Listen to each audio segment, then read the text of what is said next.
Hey, what are you doing? Oh, well, I'm picking flowers for you, and we're gonna mix watercolors.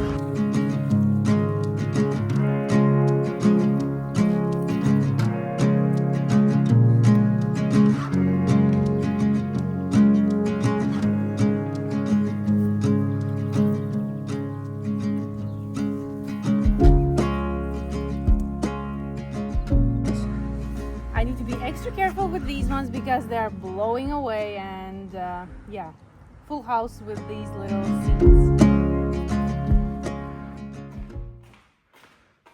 Extra careful! For watercolor mixing practice, you will need paper, mixing palette, watercolors, simple brush and water. One of the best things for watercolor mixing is having real subject in front so you can compare what you are mixing. For the first mix, I am taking faded dandelion flowers. Now with this one, it's very interesting. When we look at it against dark background, it seems almost white, but if we place it on the white background, then it's not white anymore, it's very light brown. To get light brown mix, I used lemon yellow, alizarin crimson and ultramarine blue.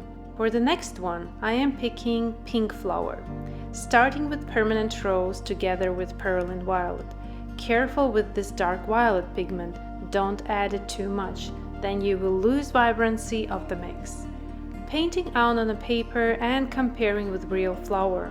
Another amount of watercolors for the lower part of the flower head, pearl violet. Adding notes.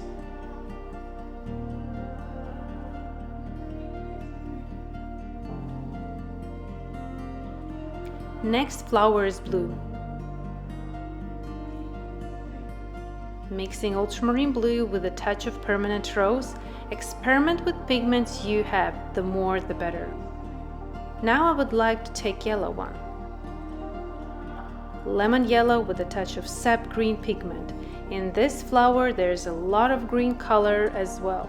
Painting out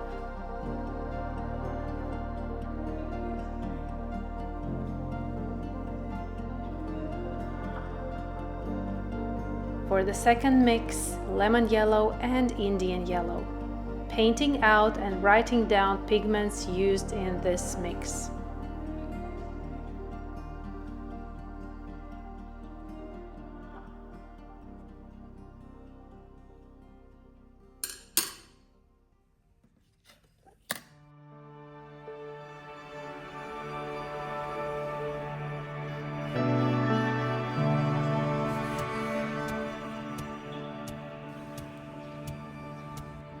Go out, pick flowers, pick anything that has color and mix and match watercolors. One of the best practices for watercolor mixing. Right, Rami? Say hi!